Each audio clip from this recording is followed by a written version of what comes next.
We've got you covered all season long. Welcome to the BCSN Nation podcast.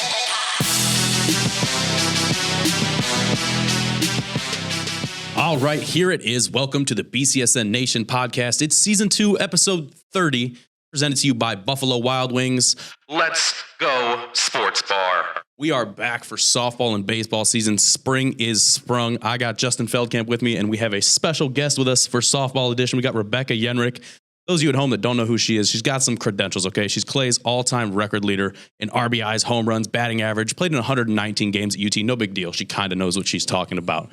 And since you guys have spent so much time on the baseball or softball diamonds and in the parks, on the bleachers, I need to know if you guys have some pro tips, some hacks for how to stay good to go on the diamond throughout the summer. All right, real quick, you got to layer up earlier in the season. Okay. So you never know which temperature it is, sunny, then cloudy, then sunny. So you got to be prepared one way or another. And then sunflower seeds. We talked about this back in the early, March-ish time frame. We got a little spring teaser, sunflower seeds, David's original. Thank you. All right, Rebecca, what's your go-to, your hack? What do I need to have with me? There you go. I was just about to say, you got to have the hand warmers with you, especially in April. It's freezing. You get up to the batter's box and you can't even feel your hands. You're going to shatter your hands. So you need to have some hand warmers with you. All right, hand warmers. What we're saying here is, in the words of Scar from The Lion King, just be prepared, all right? And sunscreen. If you look like me, especially, sunscreen, don't forget it. All right, so today, on this episode of the BCSN Nation podcast, obviously we've got our clip of the week brought to you by Renewal by Andersen, and we're going to take you through softball in Northwest Ohio, what to expect from different conferences, different divisions, what teams we think are going to stand out, what players, and so much more. Make sure you're here every Wednesday, 4 p.m. on BCSN for brand new episodes of the BCSN Nation podcast, or go anywhere you get your podcast, Apple, Spotify, iHeartMusic, anywhere they go, we go. And make sure you follow us on at BCSN Sports. Words are hard. Hold on, my brain just turned off.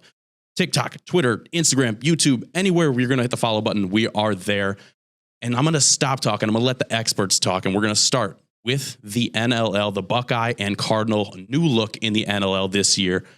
And I think there are two top teams, but I think there's a lot of people that have a hitter's chance. We'll use a sports analogy in essence of that, Justin. Yeah, I think there's some other contenders that we'll get to in just a second. But yes, clear cut, Anthony Wayne expected to win the Buckeye. Springfield expected to win the Cardinal division. And why is because they've proven it year after year after year with Coach Ron Myers and Anthony Wayne, Coach Rob Guadz at Springfield, that they are the team to beat. They have a consistent program. We talk about on this podcast all the time, not just have one-hit wonders where you're great because you got a bunch of seniors in one particular year. They have programs where freshmen make an impact, sophomores make an impact, juniors and seniors consistently make impacts. So, yeah, I mean, Ron Myers, 11 years there. 2 early seasons wins already. And talking about this season, this past weekend, they beat Mason and Miamisburg, 2 Cincinnati and Dayton area teams, and traditional, at least Mason, a perennial power from the southwest part of the state. And they have Kat Myers, Allie Myers, Abby Kennelly, Trinity Nowicki, Molly Connor. That's Michigan, Ohio University, Kennesaw State, and Notre Dame commits. Yeah. So when they got that type of lineup up and down the order, that's more than half of your lineup right there. You're going to be a formidable opponent for any and every team that you play in Northwest Ohio and across the state. Yeah, I think if we're talking about D1 talent on any team in Northwest Ohio, you can stack up this Anthony Wayne softball team with as good of teams as we've seen in any sport in the BCSN area. All right, Rebecca, we know about Anthony Wayne. We know about Springfield. Is there another team in the Cardinal, in the Buckeye, that stands out to you as they're going to do some damage? Well, I believe that at least for the Cardinal, I think Perrysburg is going to be a really great competitor. They always come in every year. They'll be in Buckeye, the Buckeye. Yeah. Oh, they're in Buckeye. I'm sorry. I'm just kidding. It's a new division. Don't you worry. It's a whole new thing. Oh, I'm still thinking track. Look at me. There I'm you over go. here at track NLL. Can't keep them straight. But I'd say Clay then. Clay is probably a pretty good competitor. They usually come back year after year, but I know Brenda Radebaugh said that she is thinking this is probably going to be like a rebuild year for them. For Clay, so we'll see if they come in. They don't have many seniors. I think they only have _Rebecca Kalinsky. Yeah, just one senior. Yeah. So it'll be interesting to watch. I'm sure we'll find out, but I think Clay is a standing chance against them this year. Yeah, if we're going to talk about D1 talent, we have to stop at Perrysburg. We got to talk about Haley Griggs, right? Committed to Florida State, 546 batting average last year, 10 home runs, 40 RBI. She's the number 10 recruit in the country. We are loaded with a crazy amount of D1 talent in softball in Northwest Ohio. Yeah, and her older sister's playing at Pittsburgh right now, and Haley Griggs, Florida State commit. They have 7 starters coming back. They are one of my other choices that I think that could contend. Along with Perrysburg, you got Whitmer. They lost 6-5 to Anthony Wayne in the district finals last year, and they have 8 starters returning. So, I mean, if you lost Anthony Wayne by 1 run in the tournament, you got some juice to you. But then touching upon Springfield again, they have Hannah Schlachter, Detroit Mercy commit. Yes. They're trying to replace Maddie Yaki, who is their go-to in the circle. She had 27 wins, I believe, last year, and part of a no-hitter at UT. First in program history, baby. Freshman year at UT. And UT's currently in second place, looking only up at Miami, Ohio in the MAC standings. But they got Ava Litton, Cam Eckhart, Kenya Crowley, and Cam Hall. And then we'll talk about them a little bit coming up in our Game of the Week segment. Words from my mouth.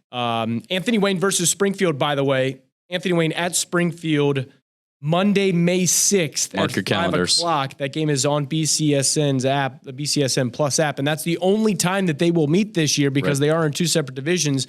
Traditionally, they were in the single division NLL league and playing each other twice home and away, but that is not the case this year. 1 game at Anthony Wayne, May 6th. Right. With the NLL this year in softball, those cross-divisional matchups also will count on their divisional records or their conference records. So Clay and Finley played last week, even though they're not Buckeye Cardinal together, it still counts on their record for one or the other. You mentioned Clay, Coach Radabaugh, 1 senior, 4 starters, another letter winner coming back. We'll talk a little bit more about Clay and Springfield later on in the show. But for now, just like we've done every single week here on the BCSN Nation podcast, we're going to talk about one of the best athletes of the BCSN era, the top 20 male, top 20 female athletes of the last 20 years. We're on the male side this year. For the first time, we're hitting the pool. Scotty Buff from St. Francis de Sales, an absolute animal in the pool. The number 1 recruit in the nation last year out of St. Francis, recruited by Swim Swam, the rankings by Swim Swam. He was a USA National Junior Team member, 15 times an All-Ohioan, 13 times first team. That goes for different events. Obviously, he wasn't in high school 15 years. Yeah. 2021 state champ in the 100-meter butterfly. 2023, he set the state and, oh, by the way, national records in the 100-yard butterfly by more than a half of a second. He also took second in the 100-yard backstroke, second in the 200-meter medley relay with his teammates, and third in the 400 freestyle. Went on to the University of Florida this year, helped the number 4 Gators win their 12th consecutive SEC title last month in March, and was named a second-team All-American as a freshman in the 100-meter fly and 100 backstroke. Pretty nice list of accomplishments for somebody who is in their freshman year of college. He makes an impact wherever he goes. Yeah. The stats that you just played out there, the accolades just speak for themselves. Great family of swimmers. He's got a younger brother and a younger sister coming up through the ranks in high school now who are doing somewhat similar things thus far. Coach Ransom there at St. Francis does a great job with the Knights. Scotty Buff has been honored by BCSN at BCSN's annual honors awards. He was the breakthrough athlete when he won that state title, and then he was the athlete of the year after he set that national high school record. And he has just been fun to watch. He's just one of those people where you pay the price of admission to go watch him, to say you saw him when he was. And that's what we love about the high school athletes that do go on to succeed at the collegiate level or even beyond. There's talk of the potential for him to be an Olympic caliber athlete, and for us to get a front row seat early on in their development and early on in their sporting careers is just what we're all about. Yeah, we got a handful of those Olympic caliber. We had Zaya Cook play on the national team. We've got Marcus Blaze winning a world title last year on the world stage. Now Scotty Buff, a chance at those kind of things. Heck of a lot of talent coming over through BCSN over the last 20 years. Scotty Buff, one of our top 20 male athletes of the BCSN era. We're going to keep it rolling through all these previews. We're going to start now in the TAC. A shorter league a little bit this year. There's no Stritch, no Maumee Valley in softball this season. You've got Northwood, returning champions, graduated 6 seniors. Pitcher Leah Wofford, the ace for that squad. She had an 18 strikeout performance last week, I believe, against Waite. You've got Emmanuel, who's going to look to challenge TC Ottawa Hills. How do you see this thing shaking out, Rebecca? Well, Emmanuel has a pretty good chance of maybe upsetting Northwood this year, but as we've said, Northwood is pretty astounding. They have graduated 6 seniors, and they still have their ace pitcher, which is always great. You always want somebody who's on the mound who's experienced. So that could be phenomenal for them. But I mean, Emmanuel had returning this year, Sydney Scotch and Maggie Woodward, and they were both first team TAC in 2023. Right. So it's always interesting. Softball, I love the fact that softball always, there's nothing set in stone. Every game is another opportunity. So you can always have a chance for an upset this year. Right. Somebody gets hot in the lineup, a pitcher just can't hit the spot, whatever it is. Every game can be different. How do you see it shaking out, Justin? Yeah, with Leah Wofford, you mentioned not only is she the ace in the circle, she also hit 476 last year as a batting average. So I do think it's a clear cut just looking at the coaches' feedback and how they think that this league and will play out over the course of the season. And then looking back at some of last year's records, you can't only look at last year's records because obviously you got a new look roster and teams graduate seniors and all that kind of stuff. But I do think it's a 2-horse race here in the TAC, Northwood and Emmanuel, and I believe we'll have this game, one of their matchups upcoming here in the month of April, live on the BCSN app. But Northwood, they want to take that next step. They've shown that they can win in the TAC, but they want to take the next step where they can win in the tournament and get beyond the sectionals, get into districts, maybe mix some things up. But the competition that they face in their division once you get to the tournament is always stiff. Just looking at their bracket from last year, they lost to the 1 seed Oak Harbor in the sectional finals. So when you go up against a team like Oak Harbor, who traditionally has a powerhouse program, it's going to be difficult to get beyond that. But I think that Coach Jennifer Noonan, she is trying to schedule a little more difficult, knowing that she has some talent on this year's Rangers roster. So to be able to take 5 starters from last year's team, bring them here to this year's team, they can maybe test themselves a little bit and then want to start with the TAC title and then look beyond. A couple of those teams looking to improve from last year. TC, right? They returned 8 starters, 6 seniors on that squad. So a lot of leadership to continue to help that program grow. Ottawa Hills, 5 returning starters. Only 11 players on the roster, though, for the Green Bears. So a lot of challenges there and shuffling people around and making sure people are rested and everybody's in the right spot. Like I mentioned, no Stritch, no Maumee Valley. That leaves us a little bit of extra space. What we're going to do with this extra space for a couple minutes, we're going to talk about the Catholic High School League. I know it's not up on your screen. Don't throw a fit at me, all right? St. Ursula, Central Catholic, Notre Dame, all stepping into a new era, just like we've talked about with the other sports in the Detroit Catholic League. St. Ursula, I think the top team from this group, right? 6 returning starters, 4 other letter winners, is a big step for them being in different spots and being up in Detroit. Yeah, and not only it's a unique situation because St. Ursula, Notre Dame, and Central Catholic on the softball side, they're not in the same division. So far through the fall and then the winter, we have seen all of the Toledo area teams be in the same division, therefore playing each other in meaningful conference division games. But that is not the case with Ursula, Notre Dame, and Central Catholic. Ursula will play in the higher division as compared to the other two. And then they're hopeful that they can remain playing against each other. St. Ursula is going to play Notre Dame no matter what. St. Ursula is waiting for Central Catholic to have some type of opening or cancellation where they can figure out a way to schedule a game mid-season, if you will. So it's definitely going to be a challenge. I think that basketball in the most recent season that we've talked about, we saw Central Catholic hold their own and play very, very, very well, even in road games up in Detroit, and then get all the way to the finals of that division championship postseason tournament. Mm-hmm. So I think it definitely across the board, boys or girls, whatever you're talking about, whether it's baseball, basketball, football, or softball in this case, you will see these teams be tested on both sides, though. There's a lot of great athletes in St. Ursula, Notre Dame, and Central Catholic, and it'll be a matter of rising to the occasion in these games because you're going to be seeing pitchers and teams and batting lineups and coaching staffs that you've never, ever seen before, but you're going to be immersed in it big time right away. Rebecca, if you're on these teams, right, you got to make these travels to Detroit. You're playing teams you don't know, things you're not familiar with, teams that might be really, really good. How do you keep yourself level if you're like, all right, we faced a stud team, we're in trouble, or we're not in trouble, we're okay, rally?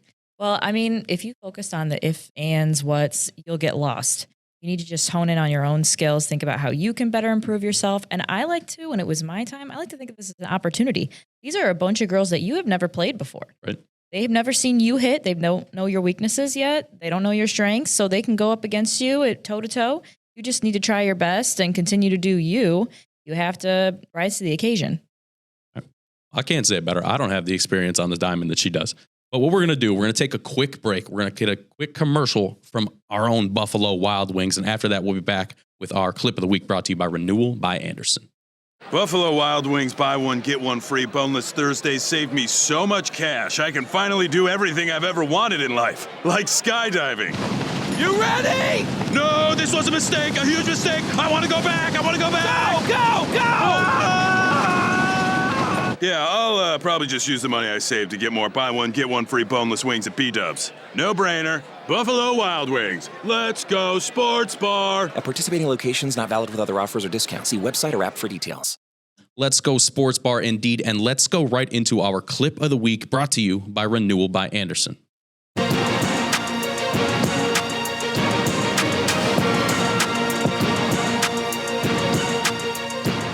All right, we're going to change sports. We're off the diamond. We're going to the lacrosse field. Last week, Ottawa Hills taking on Perrysburg, squaring off in girls lacrosse. O'Hills walks away with winners, 18-6, the final score. What really blew me away, and I think blew all of us here at BCSN away, was Skylar Silk. A hat trick in a game, pretty good. When you could do that in the first 5 minutes of regulation, wow. When that turns into, count them, 9 goals in the game for Skylar Silk. Holy crap. Yeah, she was definitely the star of the game. And then that is a similar situation to any other sport, in my estimation, Rebecca, where someone who is clearly on target, in the zone, locked in, find a way to get her the ball somehow, some way. And they definitely did that in a convincing victory. I mean, that's a great job right at the beginning. That's amazing. Just, or it doesn't even matter what sport. As long as you're on, okay, pass her the ball. Yeah. Feed Skylar Silk. It should be the mantra. Put it on the back of the Ottawa Hills sweaters, your warm-ups, whatever it needs to be. Mm-hmm. Story with Nicole Weaving last week. Silk noted that her confidence really felt like was a boost to her game. Coach John DeMilt over there said that she thinks she'll be a culture and tone setter for Green Bears in the future for lacrosse. 9 goals, 18-6, the win over Perrysburg, a big win for them over a program that has been very successful in recent years in Perrysburg. You want more clips just like this, make sure you head over to our TikTok. That's at BCSN Sports. You got lacrosse, softball, baseball. We've got all the spring sports rolling over there. Hit the follow button. Let us take over your For You page. We're going to slide now, continuing our previews, to the City League. Top teams in the City League, we've got Start, Rogers, Lima Senior now jumping into the City League just like they have in other sports. But it really, just like some of the other leagues we've talked about, comes down to Start. They are looking for 1, 2, 3, 4, 5, 6 straight City League titles for the Spartans. How do you keep that from getting into your head if you are a team on a roll like Start, Rebecca? Well, if you're Start, it's hard to say because at that point, it's the standard. You don't just want to win the City League at that point. That's the standard. You have to go on and be like, okay, well, let's do postseason. Let's try and get further in the postseason. Let's try and be better each year. I know that that's what I would do if I was Start. The girls are probably so excited. It's just you have to continue on with your streak. 9 seniors, 7 returning starters for the Spartans. And you see it on the graphic. Can anyone stop Start, Justin? Yeah. No, the answer is no. No one can start. I'll give you maybe Rogers. I think possibly Rogers could play a role, but they're replacing Michaela Marshall, who is the BCSN Honors 3-Sport Athlete of the Year. So without her and her bat that she was hitting over 532, in case you wondered. 532, bingo, bango, right there. Carnes with the stat. And Start, though, I just think with them having all those starters back, 9 seniors total coming back. Coach Dominic Rinaldi has said that he is grateful for the opportunity to coach these girls because they have just delivered each and every year. And talking about the program building that we've talked about with Anthony Wayne in Springfield, the same applies at the City League level in the City League with Start. And yes, they do lose Octavia Abraham, 544, 3 home runs, 25 RBIs, and 37 stolen bases last year. Yikes. That's a lot of statistics to replace in that void. But I do think that this season's Spartan squad could be led by Miranda B. and Caroline Ernie are 2 people that I'm looking at, just seeing their roster where they could take that next step. They had solid all-league type performances last year. They can maybe take that next step now that they are going to be called upon to replace the void of Octavia Abraham and others, where they're going to have to come up big at the plate in the circle where they can continue it from a win streak of 5 into a win streak of 6. Right, you talked about B and Ernie, both first-team city leaguers last year. B a 477 average, 4 homers, 43 RBI, earning a 353 average on the season. For 𝗦𝗻𝗂 Senior, you're coming into a whole new conference. You've seen it in the other sports where they've had mixed levels of success, really great on the basketball side of things. They also lost 8 seniors off last year's 𝗦𝗻𝗂 Senior squad. Jumping into a new league, so many new pieces on the team. How do you corral this if you are coaching 𝗦𝗻𝗂 Senior? Again, you just have to focus on the opportunity aspect. It's a whole new group of girls. We've got bringing back with us. We lost a lot of seniors. That's fine. Just because you don't have seniors does not mean that you don't have success. You as a team just need to come together. Let's get some team chemistry going. We need to rebuild this lineup. We need to rebuild our spots. And you just focus on, well, we have to play, so we better play well. Yeah, and I think for 𝗦𝗻𝗂 Senior, in the sense that they're coming from the Three Rivers Athletic Conference, where they were going up against teams that were either bigger in stature and perennial power, if you will, to a city league where that might more fit their level the playing field a little bit. Yeah, a little bit. Not to a dramatic degree, because I think in the track there was a little bit of top heaviness and maybe bottom as well. But and back to Rogers, I thought that they could be a team that could maybe give Star a run for their money. Coach Kelly Keel, she's been there for 16 seasons, so she knows what she's doing. She's been able to develop the Michaela Marshalls of her program in the last few years and have those players that can get the experience not only in softball but for other sports, and have those talents and attributes come over to the Diamond during the spring season. But I do think that she does a solid job of growing and improving from what I've seen from game 1 through game 15, 20, depending on how long any tournament run lasts. Her team continues to improve and get better and better, but it is going to be a difficult task in trying to replace Michaela Marshall. But Kelly Keel, I'd imagine, has a plan to do so, and we'll have to figure things out on the fly and give new players opportunities that they might not have had last year or the year before that. And in some cases, from year to year, you see a lot of coaches figure out what will work for them based on their schedule or based on their roster, where, hey, maybe you played third base last year. You might need to play center field this year. Yeah, a lot of pieces that need to come into play, especially for Rogers, right? 7 returners, not a senior on that squad. So a lot of stuff to build on as they look to topple start, stop them from 6 straight. We're not going to stop you from getting us into our game of the week, brought to you by Dunn Chevy in Oregon.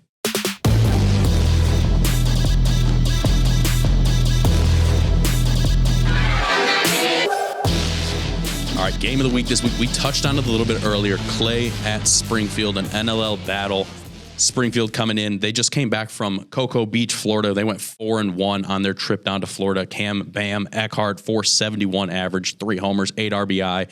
Schlachter batted 400 over that trip, 3 homers, 8 RBI for her. We talked about they need to replace Maddie Yaki, who's at UT. And you talk about Clay. They're projected second in the Cardinal, right behind. So a huge test in the Cardinal just to start with in general. And they're going to be, they split a doubleheader with St. Mary's Central Catholic up from Monroe last weekend, lost 6-1 to Findlay on Friday. So they're 0-1 right now to start the NLL schedule, looking to flip that. Coach Radabaugh talked about this season being an ability to minimize errors is going to be their key to success. A pretty good blanket statement for how the heck to win a softball game. Yeah, 100%. And with them, there's some historical numbers coming towards Clay, and Coach Miss Yenrick over here is going to be playing a significant role in a number of the wins. They have 698 program wins. She was a part of a lot of them. And they're playing Van Buren on Tuesday this week, and then Springfield, the game of the week. We're talking about opportunity for potentially 700 program wins, and then Coach Brenda Radabaugh with 592 individual coaching wins. So she's knocking on the door of 600. Coming, so Coach Boyce. Some milestones there that they can accomplish not only this season, but very quickly this season. But yeah, this matchup is a good one in the sense of you'll see what type of team you have when you are done with this matchup, because both of these teams are quality programs, quality head coaches, and year after year, generally quality players on the field. But yes, you mentioned the Cocoa Beach tournament down there for Springfield. Cam Eckhart, 8 of 17, 3 home runs, 8 RBIs. Hannah Schlachter, 8 for 15, 3 home runs, 8 RBIs. And then 𝗦𝗫𝗏𝗃, she was 3-1 in the circle down there in Florida. So I do give Springfield the edge in this one. But as you mentioned, Rebecca, you can have Clay be an upstart. And both these teams are in the same division. So to see where you can go coming from a 10-4 track season last year, how does Clay fare in the Cardinal division this year? You're 100% our inside scoop here. How is Coach 𝗦𝗽𝗶𝗵 going to talk to this team when you're stepping into a game with a really, really good Springfield program early in the season? How is she going to talk to them? What's the inside at practice, inside the dugout talks? Well, I mean, you have nothing to lose in this sense. You are up against a really good team. You're trying to figure out, okay, we don't have as many seniors this year. We don't have as much returners. So how are we going to fare in the NLL? I mean, it's a whole new area for them to play in. It's totally different. You have to shake it up. So I think this is going to be the benchmark. Okay, how are we going to fare in the NLL, and how are we going to compete with the competition? Hey, if you're looking for Clay and you want to look for a player to watch, last time they had a person on the team with the name spelled Rebecca the way it is, I think it went pretty well for him. So I think Rebecca 𝗧𝗏𝗧𝗃 is where we're going to have to look. She's the only senior on that Clay squad. Springfield, as we mentioned, you talked about 𝗦𝗫𝗏𝗃. She's the one that's really going to have to step in the role to replace everything that 𝗦𝗫𝗃𝗃 provided for the Blue Devils over the last few years. So a great matchup. That's going to be 5 p.m. tonight on the BCSN app. You also catch it on BCSN on a tape delay. So you're going to finish this podcast. You're going to go make yourself some snacks. There you go. You're going to go to B-Dubs. And then you're going to come back and you're going to pull up the BCSN app, watch our Game of the Week brought to you by Dunn Chevy in Oregon. And while we're talking about B-Dubs, they got one more quick thing to say to you, and we're going to come right back after they do. I've saved so much money enjoying Buffalo Wild Wings BOGO half-off Traditional Wing Tuesdays. I can finally afford everything I've ever wanted in life. Wings. All I ever wanted was more wings. So yeah, buy one, get one half off Traditional Wings is the perfect deal for me and my lifetime yearnings. I value it more than literally anything. Buffalo Wild Wings. Let's go sports bar. At participating locations, not valid with other offers or discounts. See website or app for details. All right, it's good to know that commercial is just my inner monologue. We're going to look right now at some of our upcoming games for the rest of the week. You'll see the graphic pop up right here on screen in 3, 2. Oh, man, I was so close. He beat you. He beat me. Way to go, Cisco. You win this round. All right, Justin, what do you see up there that's catching your eye, aside from, obviously, our game of the week? Yeah, that we just talked about there. High school baseball as well. We got St. John's taking on Central Catholic at beautiful Mercy Field, and hopefully we'll avoid any rainouts. Thursday is a little iffy. Thursday's a little iffy as far as the weather, so stay tuned to any potential cancellations there. Mud Hens in action this week down at Fifth Third Field. We also got Cardinal Stritch and Northwood. We'll get to our baseball edition of the podcast next week with another new analyst. Drumroll. We'll be sitting in Rebecca 𝗧𝗏𝗃𝗧𝗃's seats come next week, so look forward to that. High school baseball mommy at BG. I like what I've seen out of both of those teams this year. And then Friday, Whitmer at Springfield. We got Northwood Bowser. We got a little interaction there with Attack in the City League. And then UT baseball team at home. UT playing pretty well. So is Bowling Green State University baseball, undefeated so far. 12-0 in MAC play thus far. So we'll have some of those games coming up later on this season, including the UT-BG Battle of I-75 series. One of those games is at Fifth Third Field in downtown Toledo. We'll have that. Super excited for all that. That's not even everything that's coming up this week. There's too much going on to fit on that graphic. We've got the basketball league Thursday as well. Pontiac Pharaohs, Glass City Wranglers. That's at Bowser High School, 12:30 p.m. live on the NLL Network, powered by BCSN. There's plenty going on. Make sure you head over to the BCSN Nation website. Check out what all we got rolling out this week. Don't miss anything. That's all for us today, though. All right, make sure you are here every Wednesday, 4 p.m. for brand new episodes of the BCSN Nation podcast, or go anywhere you listen to your podcast while you're on the road. Spotify, Apple Music, Amazon, iHeartRadio. We are everywhere. Don't miss us, and follow us everywhere at BCSN Sports across all platforms. And while you're hitting the follow button, head over to @JustinFeldkamp. Give Justin a follow. We've got Rebecca at 𝗧𝗏𝗃𝗏𝗃, keeping it simple, or myself at Carnes Brandon. Appreciate you tuning in. We will see you for baseball next week.